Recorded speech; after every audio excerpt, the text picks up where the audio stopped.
అందరికీ నమస్తే. Welcome to TR TV. నేను మీ తిరుపతి. తెలంగాణ రాష్ట్ర ముఖ్యమంత్రి రేవంత్ రెడ్డి గారికి మాజీ ముఖ్యమంత్రి బీఆర్ఎస్ పార్టీ అధినేత కల్వకుంట్ల చంద్రశేఖరరావు గారు భారీ షాక్ ఇచ్చేటటువంటి కార్యక్రమం చేస్తున్నాడు. కేసీఆర్ ప్రెస్ మీట్ పెట్టినప్పుడు ఆ ప్రెస్ మీట్లోనే చాలా క్లియర్గా చెప్పిండు, మేము భారీ బహిరంగ సభలు పెట్టబోతున్నాం, ఆ సభలతో ముందుకు రాబోతున్నాం. దాదాపు కేసీఆర్ 3 భారీ బహిరంగ సభలు పెట్టడానికి రెడీగా ఉన్నాడు. ఒకటేమో నల్గొండలో, ఇంకొకటి రేవంత్ రెడ్డి సొంత జిల్లా, రేవంత్ రెడ్డి సొంత నియోజకవర్గం కొడంగల్లో, తర్వాత ఒకటి జయశంకర్ భూపాలపల్లిలో సభలు పెట్టడానికి రెడీ అవుతున్నాడు. మరి కృష్ణా జలాలు, గోదావరి జలాలకు సంబంధించినటువంటి ప్రాజెక్టులు ఎక్కడైతున్నాయో అక్కడ కేసీఆర్ సభలు పెట్టబోతున్నాడు. ఒకటి నీటి జలాలపైన మాట్లాడుతారట, రెండవది కాంగ్రెస్ ప్రభుత్వం ఈ 2 సంవత్సరాలలో ఏమేం కార్యక్రమాలు చేసిరు, ఏమేం చేయలేదు, 6 గ్యారెంటీలు ఎటుపోయినాయి, 420 హామీలు ఎటుపోయినాయి, కాంగ్రెస్ ప్రభుత్వం ఇవ్వాల్సినవి ఏమి ఇచ్చినాయి, ఇయ్యలేని ఏమి ఇవ్వలేదు, ఇవన్నీ కూడా కేసీఆర్ ఎక్స్ప్లెయిన్ చేసేటటువంటి కార్యక్రమం చేయబోతుండట. అయితే కేసీఆర్ సభలు పెట్టడానికి రెడీగా ఉన్నాడు, కానీ రేవంత్ అన్న సభలకు పర్మిషన్ ఇవ్వడానికి రెడీ లేడు. మరి ఎందుకు రేవంత్ అన్న భయపడుతున్నాడు? భయపడడానికి గల కారణం ఏంటంటే, రేవంత్ అన్నకున్నది ఒకటే ఒక బాధ. సర్పంచ్ ఎన్నికలలో కేసీఆర్ బయటికి రాకుండానే, కేసీఆర్ ప్రచారం చేయకుండానే, కేసీఆర్కి సంబంధించినటువంటి ఎవరైతే మనుషులు ఉంటారో, ఐ మీన్ కేటీఆర్ కానివ్వండి, హరీష్ రావు కానివ్వండి, వాళ్ళ నియోజకవర్గాలు తిరగకుండానే, జిల్లాలు తిరగకుండానే 4000 మంది బీఆర్ఎస్ బలపరిచినటువంటి అభ్యర్థులు గెలిచిరు. అంటే కేసీఆర్ బయటికి రాకుండానే 4000 మంది గెలిచిరు. మరి కేసీఆర్ బయటికి వస్తే రాబోతున్నటువంటి మున్సిపల్ కార్పొరేషన్ ఎన్నికల పరిస్థితి ఏంది, ఎంపీడీసీ జెడ్పీడీసీ ఎన్నికల పరిస్థితి ఏంది, రాబోతున్న జిహెచ్ఎంసీ ఎన్నికల పరిస్థితి ఏంది, బొక్కబోర్ల పడతామేమో, ఇబ్బంది పడతామేమో, కేసీఆర్ బయటికి రావద్దు అనేది కాంగ్రెస్ పార్టీకి సంబంధించినటువంటి ఒక వర్షన్ లెక్క వినబడుతున్నది. మరి రేవంత్ అన్న పొద్దుగాల లేస్తే ప్రెస్ మీట్లు పెట్టినా, సభలు పెట్టినా, మీటింగ్లు పెట్టినా రేవంత్ అన్న చెప్పేటటువంటి డైలాగ్ ఏంది? కేసీఆర్ దమ్ముంటే బయటికి రా, కేసీఆర్ ఫామ్ హౌస్కే పరిమితం అయిపోయిండు, ఇక కేసీఆర్ని జైల్లో పెట్టడం అవసరం లేదు, ఫామ్ హౌసే కేసీఆర్కి జైలు, ఆ జైల్లో కూడా మా పోలీసులో ఉన్నారు ఫామ్ హౌస్ దగ్గర, ఇక కేసీఆర్కు శిక్ష ఫామ్ హౌసే, కేసీఆర్ దమ్ముంటే అసెంబ్లీకి రావాలి, బయటకు వచ్చి మాట్లాడు, ఇంటికాడ కూర్చున్నాడు కాదు. ఇదంతా రేవంత్ అన్న చెప్పినటువంటి మాటలు. పొద్దుగాల లేస్తే కేసీఆర్ని రెచ్చగొట్టుడు, కేసీఆర్ని తిట్టుడు, బూతులు తిట్టుడు, ఇష్టానుసారంగా కేసీఆర్ సావులు కోరుకున్నాడు. ఇదే రేవంత్ అన్న చేసేటటువంటి కథ. ఇక కేసీఆర్కు కోపం వచ్చింది, బయటకు వచ్చిండు. నీటి జలాలపైన బీఆర్ఎస్ పార్టీ లీడర్లతో డిస్కస్ చేసిండు, ప్రెస్ మీట్ పెట్టిండు, అంతే. ఖాళీ ప్రెస్ మీట్ పెట్టిండు. ఆ ప్రెస్ మీట్ తోటి కాంగ్రెస్ పైన ఎంత వ్యతిరేకత రావాలో అంతకంటే ఎక్కువ వ్యతిరేకత వచ్చింది. కేవలం కేసీఆర్ బయటకు వచ్చి ప్రెస్ మీట్ పెడితే రేవంత్ రెడ్డికి అర్థమైపోయింది కథ. ఆయన బయటకు వచ్చిండు అంటే ఏదో చేసిపోతాడు, అది చేసిపోయిండు. వాస్తవానికి నీటి జలాలపైన మాత్రమే కేసీఆర్ ప్రెస్ మీట్ పెట్టాలి. నీటి జలాలపైన మాట్లాడుతూ కేసీఆర్ 6 గ్యారెంటీలు మాట్లాడిండు, కాంగ్రెస్ ప్రభుత్వ వైఫల్యాల గురించి మాట్లాడిండు, కాంగ్రెస్ ప్రభుత్వ తప్పుల గురించి మాట్లాడిండు, ప్రభుత్వం చేస్తున్నటువంటి వైఖరి గురించి మాట్లాడిండు. అన్ని అంశాలు కేసీఆర్ మాట్లాడిండు. ఇక రేవంత్ అన్న తన ఫోన్లో చూసినట కేసీఆర్ ఏం మాట్లాడతాడు, ఏం చెప్తాడు, నా గురించి ఏమైనా చెప్తాడా, నా గురించి ఏమైనా డిస్కస్ చేస్తాడా, ప్రభుత్వం గురించి ఏం మాట్లాడబోతుండని చెప్పి రేవంత్ అన్న తన ఫోన్లో కూడా చూసిండు వీడియో కేసీఆర్ది అనేది కొంత వినబడినటువంటి చర్చ. ఈ విధంగా కేసీఆర్ ఇప్పుడు బయటికి రావడానికి రెడీగా ఉన్నాడు. రేవంత్ అన్న బాధ ఒకటే, ఒకవేళ కేసీఆర్ బయటికి వచ్చి భారీ బహిరంగ సభలు పెడితే ఆ భారీ బహిరంగ సభలలో ఖచ్చితంగా కేసీఆర్ ఏం మాట్లాడానో అవన్నీ మాట్లాడతాడు. మహిళలకు 2500 ఇయ్యలేదు, కళ్యాణ లక్ష్మి అడపదడపు వస్తున్నాయి, తులం బంగారం ఇస్తానని ఇయ్యలేదు, స్కూటీలు ఇస్తానని ఇయ్యలేదు, సైకిళ్ళు ఇస్తానని ఇయ్యలేదు, ఇక మహిళలకు ఉచిత ప్రయాణం ఒకటే చేసిరు, మిగతా ఏం చేయలేదు, ఇవన్నీ కాంగ్రెస్ దొంగ మాటలు ఇచ్చిర్రు, దొంగ హామీలు చెప్పిరని చెప్పి కేసీఆర్ ఒకవేళ గట్టిగా మాట్లాడింది అనుకో, ఇక కేసీఆర్ మాటలు అన్నీ కూడా సోషల్ మీడియాలో బాగా వైరల్ అవుతాయి. అప్పుడు జనాలకు కూడా అర్థమవుతుంది కదా, అరే నిజంగానే మహిళలకు 2500 ఇయ్యలే, కళ్యాణ లక్ష్మి కూడా అడపదడపు వస్తున్నాయి, తులం బంగారం రాలేదనేది మహిళలకు కూడా అర్థమవుతుంది కదా. అప్పుడు మహిళలు కాంగ్రెస్ పైన వ్యతిరేకమయ్యేటటువంటి అవకాశం ఉన్నది. అదే కేసీఆర్ బయటకు వచ్చి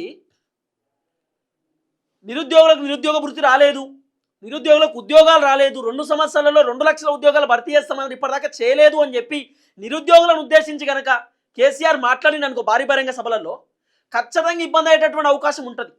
నిరుద్యోగులు కూడా కాంగ్రెస్ ప్రభుత్వం పైన వ్యతిరేకంగా అయ్యేటటువంటి సిచ్యువేషన్ ఉండొచ్చు. తర్వాత కేసీఆర్ రైతులను ఉద్దేశించి కనుక మాట్లాడితే, అది రైతు భరోసా కానివ్వండి, రుణమాఫీ కానివ్వండి, రైతులకు రైతు భరోసా ఇప్పటిదాకా రాలేదు, 2024లో అసలు మొత్తం కాంగ్రెస్ ప్రభుత్వం రైతు భరోసా ఇవ్వలేదు, రైతు భరోసా విషయంలో కాంగ్రెస్ దగా చేసిర్రు, పంట బోనస్ విషయంలో కూడా కాంగ్రెస్ రైతులను మోసం చేసిరు, రుణమాఫీ విషయంలో మోసం చేసిరు అని చెప్పి కేసీఆర్ కనుక భారీ బహిరంగ సభలలో చెప్తే రైతులు కూడా చైతన్యవంతులు అవుతారు. రైతులు కూడా కొంత ప్రభుత్వాన్ని క్వశ్చన్ చేసేటటువంటి అవకాశం ఉంటుంది. కాబట్టి మ్యాక్సిమం కేసీఆర్ సభ పెడితే కొంత కాంగ్రెస్ ప్రభుత్వానికి డ్యామేజ్ అయ్యేటట్టున్నది. రేవంత్ అన్న బాధ ఒక్కటే, ఎట్లనో అట్లా సర్పంచ్ ఎన్నికలు దాటేసినాం, సర్పంచ్ ఎన్నికలు పూర్తి చేసుకున్నాం, కానీ రాబోతున్నటువంటి కార్పొరేషన్ ఎన్నికలు ఉన్నాయి, మున్సిపల్ ఎన్నికలు, తర్వాత జెడ్పీటీసీ ఎంపీటీసీకి సంబంధించినటువంటి ఎన్నికలు ఉన్నాయి, ఆ తర్వాత జిహెచ్ఎంసీకి సంబంధించినటువంటి ఎన్నికలు ఉన్నాయి. ఈ ఎన్నికలు మాకు డ్యామేజ్ అయ్యేటటువంటి అవకాశం ఉండొచ్చు. ఈ ఎన్నికలలో కేసీఆర్ కనుక బయటకు వచ్చి భారీ బహిరంగ సభలు పెడితే, ప్రెస్ మీట్ పెడితే, కేసీఆర్ బయటకు వచ్చి మీటింగ్లు పెడితే ఈ ఎన్నికలలో మేము పూర్తి స్థాయిలో డ్యామేజ్ అవుతాం. కాబట్టి కేసీఆర్ ఇప్పుడు బయటికి రావద్దు. రేవంత్ అన్న అసలు కేసీఆర్ ఏం చేస్తుండు, ఫామ్ హౌస్లో కేసీఆర్ ఏం మీటింగ్ పెడుతున్నాడు, ఏ సభలు పెడుతున్నాడు, ఏం చేస్తుండని చెప్పి రకరకాలుగా రేవంత్ అన్న వెరిఫై చేపిస్తుండట. ఇంటెలిజెన్స్ వాళ్ళని పెట్టి రేవంత్ అన్న తెలుసుకునే కార్యక్రమం చేస్తుండట, కేసీఆర్ ఏం చేస్తున్నాడు, ఏం కథ అని చెప్పి. గంత భయం ఎందుకు? కేసీఆర్ బయటికి రావాలా, దమ్ముంటే బయటికి రావాలని రేవంత్ అనే చెప్తాడు. కేసీఆర్ బయటికి వస్తా, సభలు పెడతా అంటే ఎందుకు భయపడుతున్నారు? భయపడాల్సిన అవసరం ఏమున్నది? ఇప్పుడు క్లియర్గా పెడుతున్నాడు. నాగార్జున సాగర్కి సంబంధించినటువంటి విషయంలో ఇక్కడ ఏది నల్గొండ, కాళేశ్వరానికి సంబంధించిన విషయంలో భూపాలపల్లి, కొడంగల్, మహబూబ్ నగర్కి సంబంధించినటువంటి జిల్లాలో రేవంత్ రెడ్డి సొంత గడ్డ కొడంగల్ పైన కేసీఆర్ భారీ బహిరంగ సభ ఫస్ట్ టైం పెట్టబోతున్నట. అంటే ఫస్ట్ సభ అక్కడే పెట్టబోతున్నాడు కొడంగల్లో. అది పాలమూరుకు సంబంధించినటువంటి ప్రాజెక్టు విషయంలో. సో ఈ గోదావరి కృష్ణా జలాలకు సంబంధించినటువంటి వ్యవహారంలో కేసీఆర్ భారీ బహిరంగ సభలు 3 సభలు పెట్టబోతున్నాడు. ఈ 3 సభలు పెడితే ఎక్కడ ప్రభుత్వానికి డ్యామేజ్ అవుతుందో, ఎక్కడ ప్రభుత్వానికి ఇబ్బంది అవుతుందో. ఎందుకంటే వీళ్ళ 6 గ్యారెంటీలు మీరు క్లియర్గా చూసిర్రు.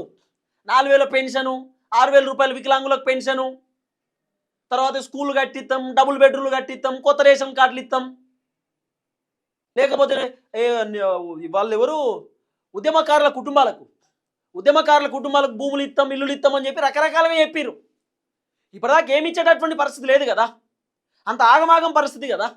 తర్వాత మళ్ళీ కేసీఆర్ భారీ బహిరంగ సభలో రేవంత్ రెడ్డి 2 సంవత్సరాలలో చేసినటువంటి అప్పుల గురించి కనుక చెప్తే, ఎన్ని అప్పులు చేసిండు, ఎంత ఖర్చు పెట్టిండు జనాల కోసం అనేది కనుక వివరించి చెప్తే అట్లా కూడా డ్యామేజ్ అయ్యే అవకాశం ఉండొచ్చు. ఇప్పుడు ఆ ఫుట్బాల్ మెస్సీని పట్టుకొచ్చిండు స్టేడియంకి, ఉప్పల్ స్టేడియంకి పట్టుకొచ్చి ఫుట్బాల్ ఆడిపించిండు. మెస్సీ ఓడిపోతారు, ఏడన్నా చెప్పుర్రి. మెస్సీ ఓడిపోతాడు, అశోక్ అన్న చెప్పు. మెస్సీ ఓడిపోయిండు, రేవంత్ అని గెలిచిండు ఫుట్బాల్లో. ఆ ఫుట్బాల్ ఖర్చు ఎంత ఎరికేనా? 125 కోట్ల రూపాయలట ఫుట్బాల్ ఖర్చు. మెస్సీకి దాదాపు 50-60 కోట్లు ఇచ్చిరు కావచ్చు నాకు తెలిసి ఆయన రావడానికి. ఫుట్బాల్ ఖర్చే 125 కోట్ల రూపాయలు ఆ గేమ్ ఆడడానికి. కేవలం 30-40 నిమిషాల గేమ్. రేవంత్ అన్న మాకు 8 లక్షల కోట్లు 10 లక్షల కోట్ల ఎంఓయూలు వచ్చినాయి, పెద్ద పెద్ద మల్టీనేషనల్ కంపెనీలు రాబోతున్నాయని చెప్పిండు, ఫ్యూచర్ సిటీ అని చెప్పిండు. ఆ గుడారాలతోటి మీటింగ్ పెట్టిండు, 100 కోట్ల రూపాయల ఖర్చు పెట్టిండు. కేవలం కంపెనీలు పట్టుకొస్తున్నాం అనేటటువంటి గ్లోబల్ రైజింగ్ అనేటటువంటి ఒక సమ్మిట్ పెట్టి 100 కోట్ల ఖర్చు. ఇవన్నీ కనుక కేసీఆర్ జనాలకు వివరించి చెప్తే మా దుకాణం బంద్ అవుతుంది, మాకు ఇబ్బంది అవుతుంది అనే ఆలోచనతో ఇప్పుడు సభలు ఇప్పుడు వద్దంటున్నాడు. అంటే ల్యాండ్ ఆర్డర్ ఇష్యూస్ వస్తాయట. కేసీఆర్ కొడంగల్కి పోవడం వల్ల కొడంగల్లో ల్యాండ్ ఆర్డర్ ఇష్యూ అవుతుందట. కొడంగల్కి పోవడం వల్ల కొడంగల్లో ఇక మొత్తం కాంగ్రెస్ వాళ్ళే ఉంటారట, రేవంత్ రెడ్డి అభిమానులు ఉంటారట, ఏమైనా ఇబ్బంది అవుతుందని కొడంగల్లో సభ వద్దంటున్నారు అనేది ఒక చర్చ. ఇప్పుడు కేసీఆర్ బయటికి రావద్దట, వస్తే ఇబ్బంది అవుతుందట. అంటే ఇక ప్రతిపక్షములు బయటికి రావద్దు, మాట్లాడొద్దు. ఓ దిక్కు అసెంబ్లీలో ఏమో హరీష్ రావు, కేటీఆర్, తర్వాత సబితా ఇంద్రారెడ్డి బీఆర్ఎస్ పార్టీ ఎమ్మెల్యే లేచి ఏదైనా మాట్లాడదామంటే మైట్లు కాడి ఎత్తురు. మాట్లాడదామంటే స్కోప్ ఇస్తలేరు, మాట్లాడడానికి అవకాశం ఇస్తలేరు. అరే బయట జనాలకు వాస్తవాలు చెప్దాం, సభలు పెడదాం, మీటింగ్లు పెడదాం, జనాలను చైతన్యపరుద్దాం, కాంగ్రెస్ ప్రభుత్వం చేస్తున్నటువంటి వ్యవహారం గురించి జనాలకు చెప్దామని బీఆర్ఎస్ వాళ్ళు ప్రయత్నం చేస్తే, కేసీఆర్ ప్రయత్నిస్తే సభలు ఇప్పుడు వద్దు, ఇప్పుడు పెట్టొద్దు. అంత భయం ఎందుకు ప్రభుత్వానికి? రేవంత్లకు ఉన్నటువంటి భయం ఒకటే, ఇప్పుడు సభలు పెడితే డ్యామేజ్ అవుతాం, రాబోతున్న ఎన్నికలలో ఇబ్బంది అవుతుంది, కేసీఆర్ మాటలు జనాలు నమ్ముతారు, కేసీఆర్ మాటలు ఇన్ఫ్లుయెన్స్ అవుతాయి, ప్రభుత్వానికి ఇబ్బంది అవుతుంది. బయటికి రాకుండానే కేసీఆర్ 4000 పైచిలకు సర్పంచ్ ఎన్నికల్లో సీట్లు గెలిచిండు. మరి ఇప్పుడు కార్పొరేషన్ ఎన్నికలు, తర్వాత జిహెచ్ఎంసీ, ఎంపీటీసీ, జెడ్పీటీసీలో కూడా ఇబ్బంది కావచ్చు. కాబట్టి ఇప్పుడు వద్దు. కానీ కేసీఆర్ ఆగే పరిస్థితి లేదు. మ్యాక్సిమం కేసీఆర్ ఫస్ట్ సభ కొడంగల్లో పెట్టబోతున్నాడట, అంటే మహబూబ్ నగర్ జిల్లాలో. తర్వాత జయశంకర్ భూపాలపల్లి, తర్వాత నల్గొండలో 3 సభలు కేసీఆర్ పెట్టేటటువంటి ఆలోచనలో ఉన్నట్టుగా కొంత వినబడుతున్నటువంటి చర్చ.